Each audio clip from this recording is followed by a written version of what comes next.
Hey everyone, this is John with Love the Hunt. I wanted to show an adjustment on this Sightmark triple duty scope. It's a 4 to 16 power and it's illuminated reticle, both red and green. It has 5 positions of brightness on the illumination.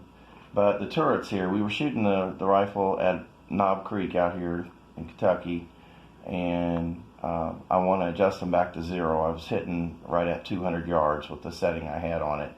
So what you do is right up inside of here, you've got 3 little Allen set screws that are around the top of this adjustment post, and this turns and locks the post down. You lock all 3 of those in. Once you have what you want, you turn that back down and it locks it to where it will not come loose. So anyway, we've taken these loose all the way around. I've adjusted this out. So what I'm going to try to do now is re-zero the turret. So I'm going to lift up all the way and I'm going to turn it. Now if you lift and turn this and you hear the scope clicking, stop and turn it back to where it was. You've not got it high enough. These are not backed out far enough to get it up all the way, and it's catching. So turn it all the way up. I bring them all the way out and then raise it all the way up, and then I can bring it around here to the 0 line right down that side, and we set it back down into position on 0.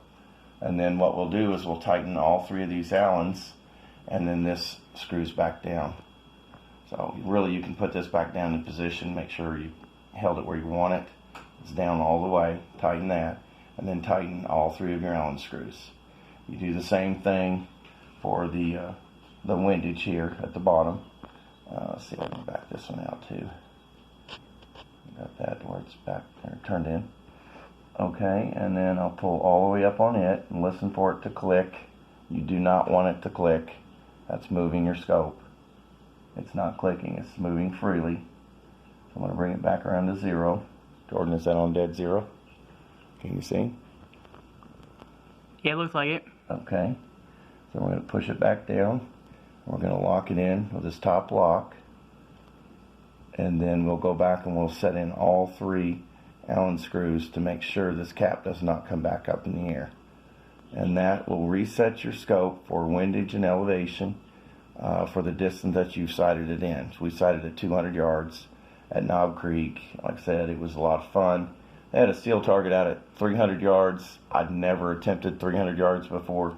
This thing was ringing it off like it was nothing. It was the funnest thing I've ever done. I definitely recommend getting a steel target. Somebody else's target that was out there, the gentleman beside me, we were talking, he was really nice. He said, if you look out there and you really focus at the bottom where the drainage comes down, he said, you'll see a metal plate. He said, you can shoot that if you want and see if you can hit it. And boy, we were just ringing it. It was so much fun. I want to go back out again. Really brightened up my day because there's so much shooting going on. If you're not used to outdoor range like that, I'm more of a person that would kind of stay to myself and try to set up, but I don't have a 300-yard range. So when we were ringing that steel off, and it was just a blast. I loved it. But what we're going to do is we're going to go ahead and tighten these down, and we're going to run a bore snake through here, get her cleaned up. And so one thing I wanted to mention, I get this Dead Downwind odorless oil, and there's also a cleaner. I haven't got it out of the closet, but to run down through here if you're going for deer season, elk, whatever it is, wild animal. Try and clean it up in here, and it's completely odorless. It does a pretty good job, and I recommend it. So that way it's you wash yourself, you wash all your clothing, your hair, unscented deodorant, the works. Make sure your gun doesn't have the odor in it as well, because those animals can smell like you wouldn't believe, especially bear or white-tailed deer.